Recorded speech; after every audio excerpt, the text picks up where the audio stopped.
Hi అండి.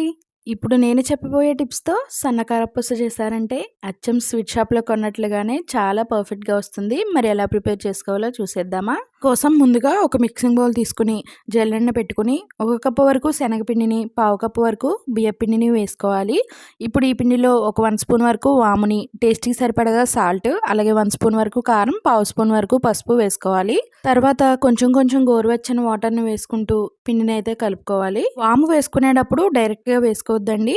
బాగా మెత్తని పౌడర్‌లో అయితే చేసి వేసుకోవాలి. మీరు డైరెక్ట్‌గా వేసేస్తే జాలీలోంచి అయితే కారపూస అనేది కిందకి దిగదు. కాబట్టి మీరు వాముని పౌడర్ చేసుకొని అయితే వేసుకోవాలి. పిండి మొత్తాన్ని కలుపుకున్న తర్వాత ఇలా సన్న కారపూసకి చిన్న రంధ్రాలుగా ప్లేట్ ఉంటుందండి. ఈ ప్లేట్‌ని అయితే స్టిఫ్ చేసుకొని మొత్తం కూడా ఆయిల్ రాసుకోవాలి. ఫస్ట్ టైం వేసుకున్నప్పుడు మాత్రమే ఆయిల్ రాసుకుంటే సరిపోతుంది. ఇలా ఆయిల్ రాసుకోవడం వల్ల మనకి అంటుకోకుండా ఈజీగా వస్తుంది.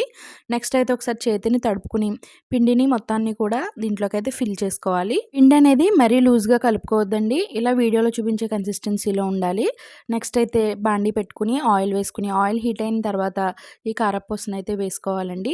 మంటని సిమ్‌లో పెట్టయితే వేసుకోవాలి. మంటని హై ఫ్లేమ్‌లో పెడితే గనక కారపూస వేసుకునేటప్పుడు మీకు ఆవిరి అనేది చేతికి అంటేస్తుంది కాబట్టి జాగ్రత్తగా మంటని లో ఫ్లేమ్‌లో పెట్టేసి అయితే వేసుకోవాలి. కారపూస వేగడానికి అంత టైం ఏమీ పట్టదండి.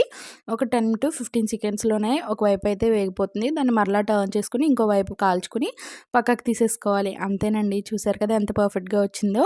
వీడియో నచ్చితే ఒక లైక్ ఇచ్చి సబ్స్క్రైబ్ చేసుకోండి.